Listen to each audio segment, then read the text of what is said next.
All right, all right, all right, all right. Welcome, welcome, welcome. I am James Oliver Jr., managing partner of Kabila Ventures, a new VC firm coming soon, CEO of Kabila, which connects overlooked founders to capital, customers, and co-founders. Founder of the new nonprofit, the Kabila Founder Mental Health Fund, which provides free mental therapy for startup founders who want it but can't afford it. And I'm a husband to an amazing wife and co-founder of the world's cutest twins. So look, tell us where you're coming in from in the comments. We want to know. We want to celebrate you and where you are. Please share this on your social media channel to invite your friends to join what's going to be a really great, informative, and fun conversation. Also, as we get into this, please drop your questions in the comments, and we will do our best to get to all of them, which we always do. What am I excited about right now? Right now, I'm excited about, I'm writing a book. Another book, my first book wrote years ago, write another book to normalize conversations about founder mental health. And I'm partnering with Django Degree, who's the founder of focusonwords.com, which is an AI book generation platform. It's going to be amazing. All the proceeds will benefit the Kabila Founder Mental Health Fund. We're going to have stories from investors and founders just talking about their challenges navigating their mental health journey as investors and founders. So super excited about that. If you are raising capital, you probably keep hearing people tell you, get an angel investor to write you an early check. And you're like, where the heck are these magical, mythical creatures, these unicorn individuals, these angel people everybody keeps talking about? You're like, where are they? I don't know anybody. So we got a treat for you today. To help you with this by bringing an angel investor to the mic so you can meet him and learn about him and who he is and why he invests. So today we have angel investor and my friend, Jeffrey Jabon, who will share three surprising, I don't know what these three things are yet. I assume they're going to be very surprising because he's a very thoughtful guy. I didn't even bother to check beforehand, but I know it's going to be surprising because he's a really smart and interesting guy. He's going to share three surprising things he looks for when writing an angel check. I'm bringing to the stage right now. Welcome, Jeffrey. How are you, sir? Greetings. I'm doing well, thanks. I hope everybody can hear me okay. Yeah, man, we can hear you fine. So we got James coming in from Atlanta. Welcome, welcome. Hey, Kimberly, good to see you. I think Kimberly's coming in from Charlotte. We got a LinkedIn user here. I don't know why sometimes it just does not show the person's name. It's really weird. Hey, everyone. Where are you coming in from? Let us know. We'd love to know where you're coming in from. Good to see everybody so far. Again, just please share. Drop your question in the comments and share this, please. If you're watching on LinkedIn, share it. Wherever you're watching this, YouTube, Facebook, please just share it. Tag some people. It's going to be a good conversation. So, all right, Jeffrey, back to this. What in the world inspired you to become an angel investor, my friend? My last employment position was with Ernst & Young, and that was in 2020. And during the crisis in 2008, I sort of endeavored to develop more of an acumen around being an investor and making sure that I could finance my own future, right? Without being stuck having to collect a paycheck. And 2020, fast forward to then, clearly the whole world was up and down. Things were volatile, tumultuous. I took it upon myself to lean into the market downturn, and that turned out to be a very good decision relative to when things started to turn around. I was able to ride the upside wave to a position of financial flexibility I had not had prior to that. And so with my view on, well, where's the world going, what's going to happen, my kids were teenagers and I was thinking about college, etc., and how do I finance all of that, I really became very vested in being in the entrepreneurship ecosystem around me here in the New York tri-state and elsewhere. And I started to really determine that the future, at least over the next 10 to 15 years, is going to be around entrepreneurs, founder-led businesses. And rather than, essentially go and work for another big entity, and as much as I loved EY, and still do, it's a tremendous firm. I enjoy all of my memories of working there. It really was a chance for me to go and plug in to working with people who have dreams, innovative ideas, and the gumption to go ahead and try to, turn something out of nothing, right? And so that excited me a whole lot more. That's the main reason why I decided to, find founder-led businesses that I can invest in directly, learn more about the trade craft associated with venture capital and that entire asset as a way to allocate more risk on of my personal finances away from conservative positions. And so Mhm. it's been a great run since 2020. Yeah. Well, speaking of VC, I mean, you also invest in VC funds too, yeah, as an LP. Well, see, this is one of the things that you got to think about. If for anyone who's interested in becoming an angel, or at the very least interested in deploying some of their capital to the venture asset class, and that includes private equity asset class. If you're an accredited investor, higher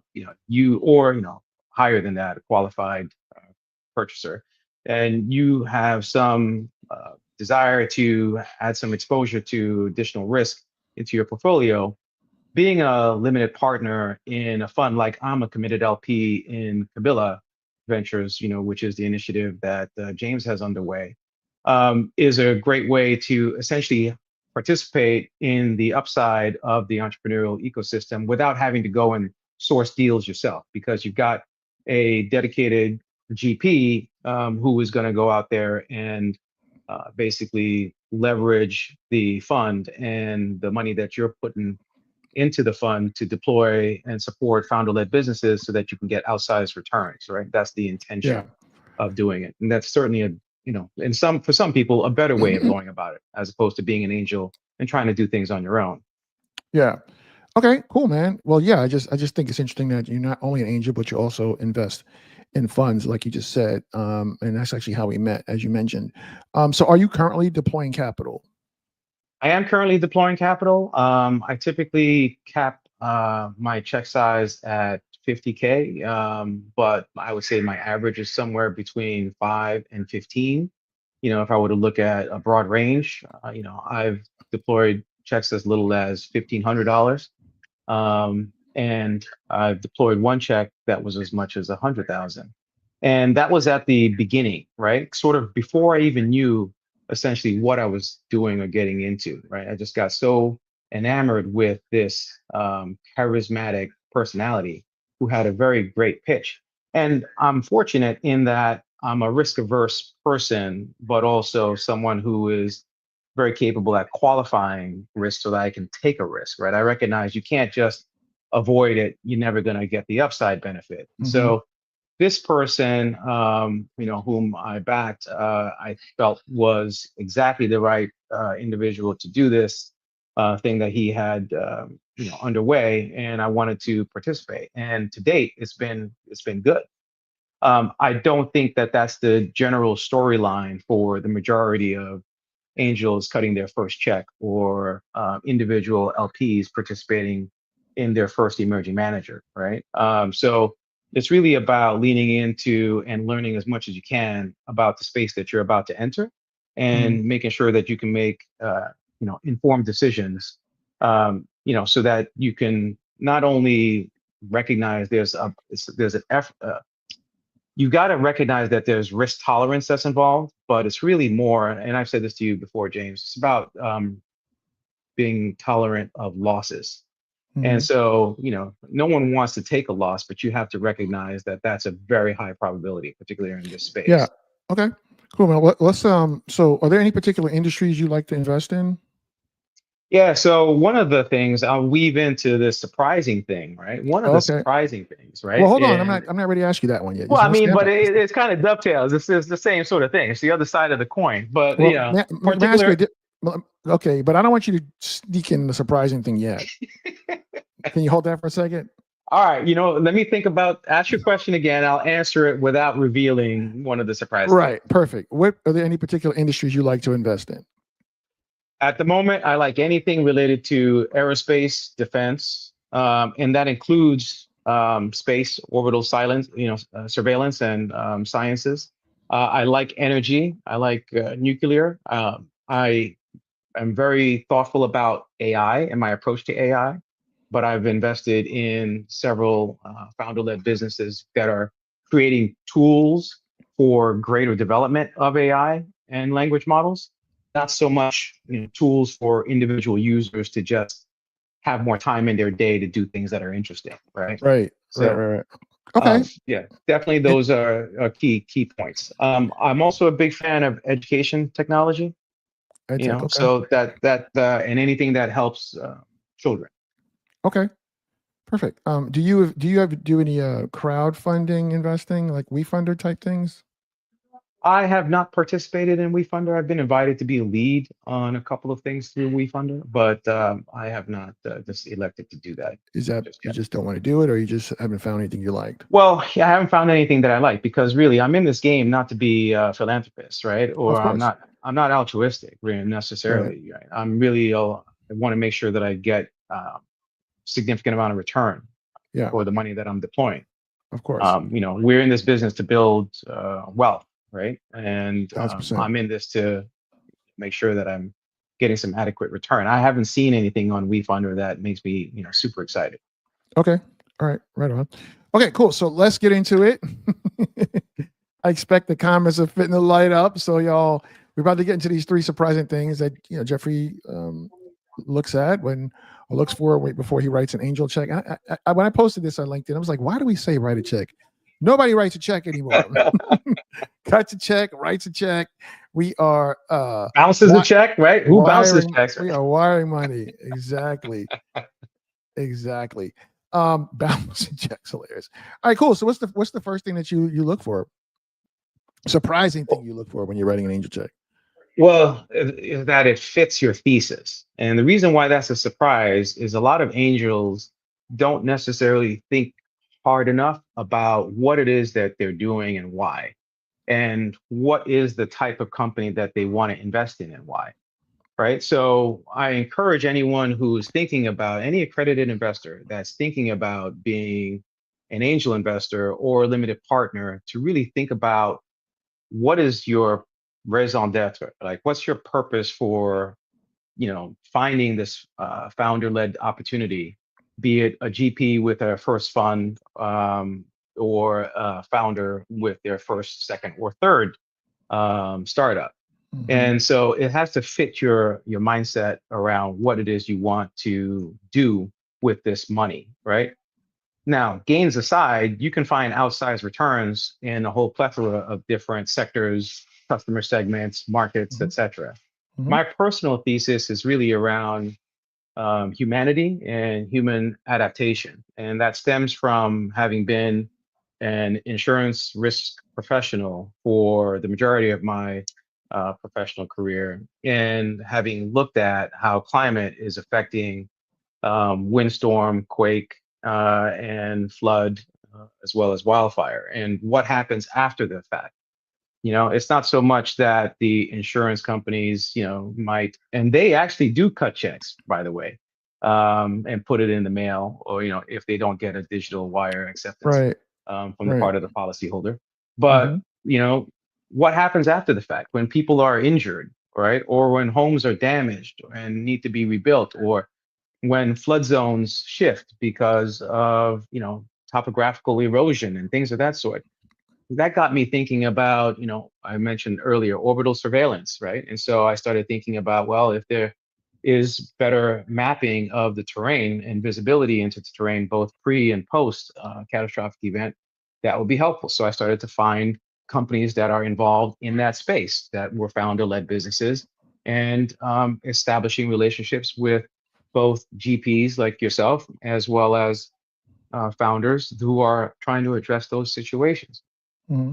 I put my money in those companies that I felt had the ability to provide outsized returns, but that fit that thesis.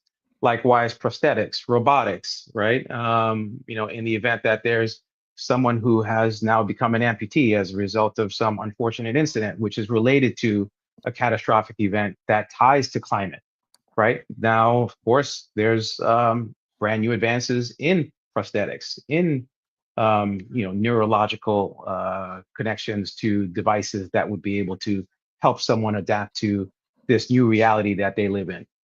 So I find companies that are doing those things. So having a thesis is very core because it gives you a principles-based approach to how you deploy your own assets, right? And So, it's your own money that you're putting out yeah. there. So here's a relevant question: are you interested in insurtech SaaS startups? Yeah, see, now that's a very interesting question for me because I it's thought so. one That's why I that put it up there. that's like the default, right? You know, like I'm an insurance professional and everyone just assumes that that's, where my head is at. But there's another element to this that I encourage people to think about is your own bias, right? It's very easy for you if you have some sort of, advanced expertise in a particular area to suddenly really want to invest and lean into that area.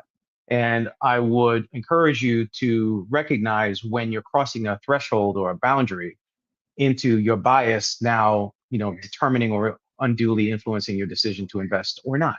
So, it's really about This is for angel investors. You're saying.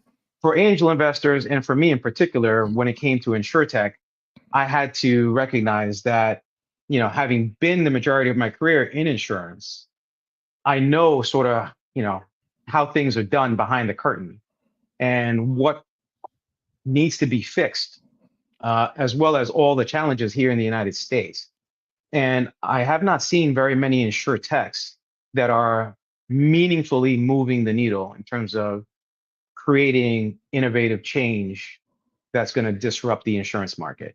There's a lot of structural impediments to advancement in the insurance industry, and Oh, all that's that interesting. is being done is just, on the superficial level, tweaking this or that, making underwriting a little bit more accurate, So making you things a don't little think bit. those businesses have the potential to deliver outsized returns because of those impediments? Well, see, initially my bias was, hey, I'm going to lean into insurtech because that's what I know, right? Insurance. Mhm. So, but then the more I started looking at these different deals, I'm like, this is just sort of a front end to an insurance traditional, conventional way of doing things. What's Mhm. the change in the process? You're just making things faster and cheaper, not necessarily better.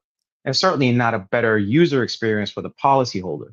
Because Mhm. my, default when it comes to that equation, fortunately or unfortunately, and from the standpoint of my, 30 plus career, has been with the policyholder, right? With the customer. And so you have to have, in my view, to be a successful insurtech or any founder-led business, sort of an insatiable appetite to satisfy the customer. Mhm. And, that is what's going to drive the progress. And I have not seen that, to date on the part of insurtech. So Wow. I avoid insurance and insurtech, but I still look at deals and I advise insurance and insurtech and fintech people on how they might be able to thoughtfully approach deconstructing the problem and then, dismantling it to identify what is the true, golden pathway that's going to get you to success. So Interesting. I help them, but I don't necessarily see them as, an insurance related vehicle as the way I'm going to get the return I'm looking for. Perfect. Okay, cool. So y'all, if you're out there, drop your questions in the comments. Well, we have what do we start? 12:15. So we got 11 more minutes with Jeffrey here. So drop your questions in the comments. All right. So what's the second surprising thing that you look for, Jeffrey? Is whether or not that business that I'm looking to invest in might qualify for the, QSBS status. So basically, for those of you that don't know, to be a qualified small business stock for an early stage company here in the United States, which is a C corporation, if it meets those requirements, then there's benefits for angel investors in that I don't have to necessarily have the same tax consequences if there's a successful exit. So, that's something most people don't know about. No one really talks about it.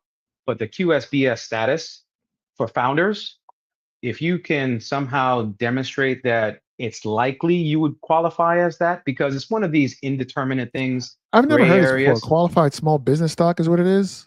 Yeah, yeah, I've never heard of this QSBS. before. Well, see, So and I'm not surprised, right? It's no one talks about it. But if and the way that I got to know about it was through I volunteer on occasion for Blue Ridge Labs, which is a Brooklyn, New York based lab accelerator incubator arm for the Robinhood philanthropic foundation, Okay. which is a huge philanthropic foundation. And so they look often within the New York City area to support at the ideation stage, like early, before even something is built. Any founder that is looking to create a business to alleviate one of the burdens endemic to New York City, be it poverty, sanitation, education, transportation, things of that sort. And so I got to thinking about a workshop for many of the folks in the city to talk about how you can go from a small business, which many urban areas have a lot of small businesses, to become then a startup, which a lot of, sort of inner city areas do not have startups, right? But you might find a lot of folks who have a bodega, right? Hair salon, or, something else, which is a small business, who aren't necessarily thinking about becoming a true startup. And the So, main okay, so, differentiator I is the apologize ability to because scale.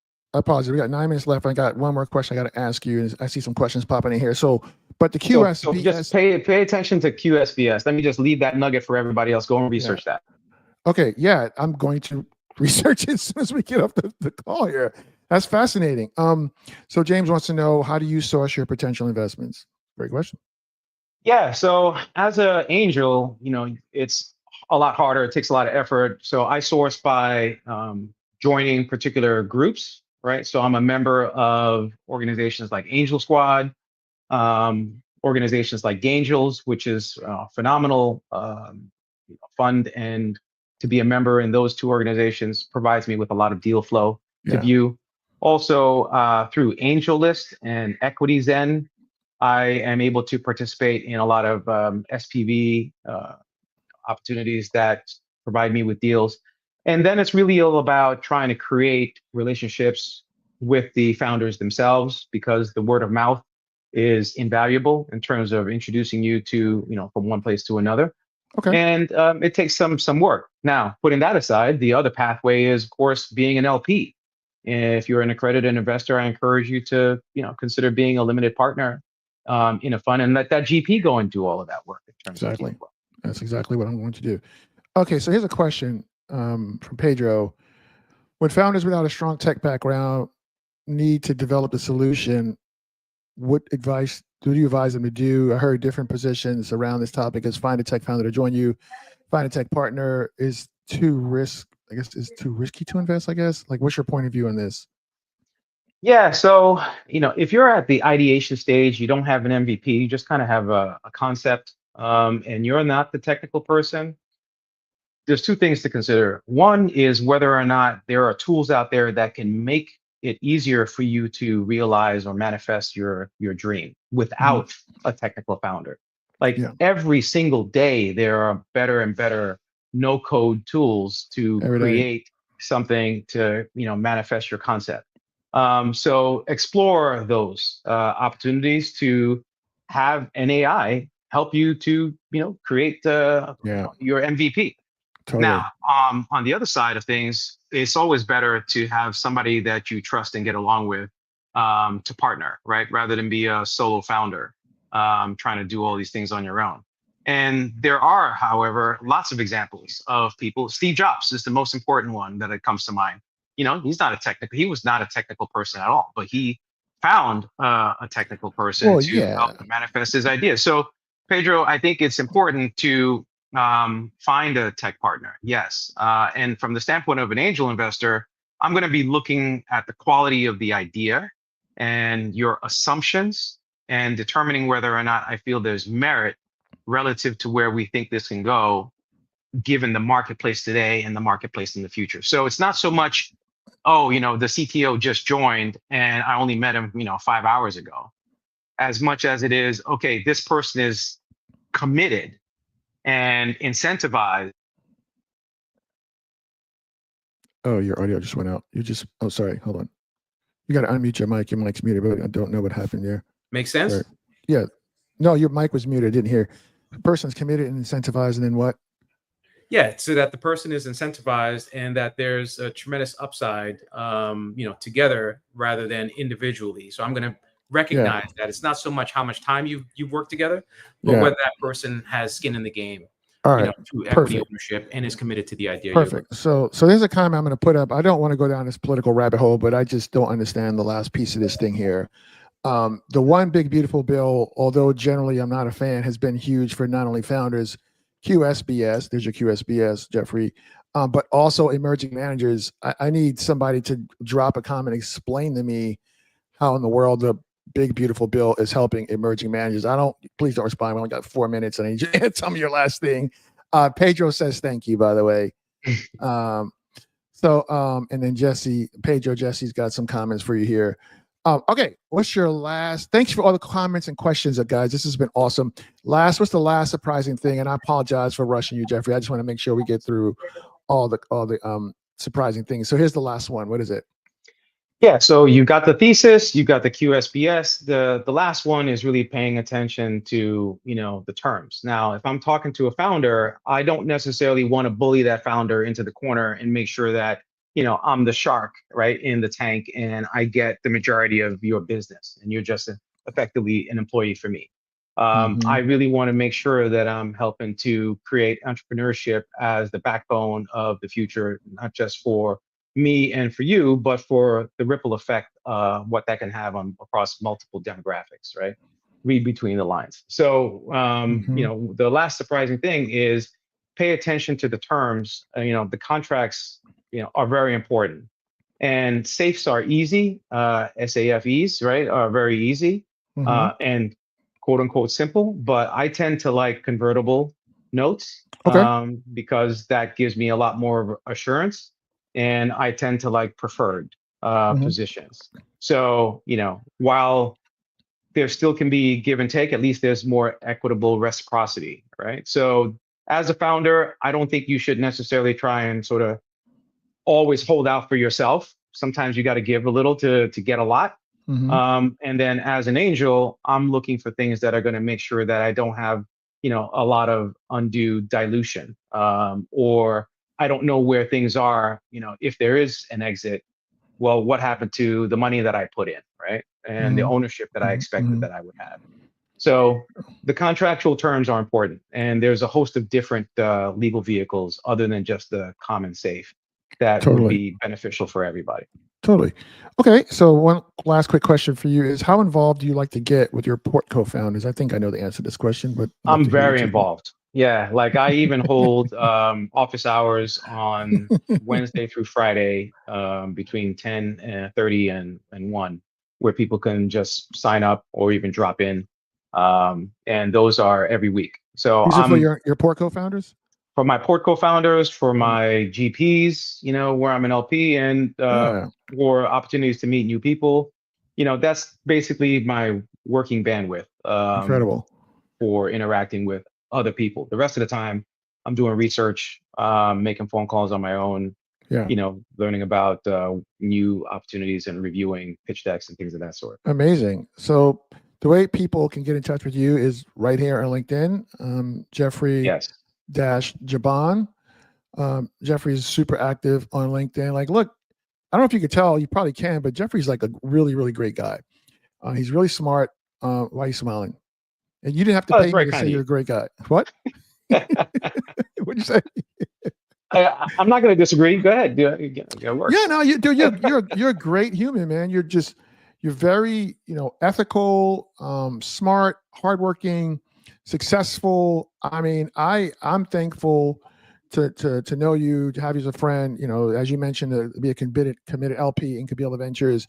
I appreciate you. I bounce things off you all the time. I just bounced some stuff off of you right before we went live about, have an opportunity to host some events here in Atlanta for potential investors in my fund. I got a big law firm that's probably willing to sponsor this, and I'm trying to figure out what to do. And just right off the top, you gave me a great idea. I'm like, yeah, why didn't I think of that? Perfect. So Jeffrey's great. Hit him up on LinkedIn. I recommend, I'm a LinkedIn snob. If you just send me a connection request without any context, I probably won't accept it. He may not be so snobby, but just in general, just put a note. Hey, I saw you talking to James. I love what you had to say about X. Please connect with me. 99.9% chance he will accept that. Is that fair, Jeffrey, or no?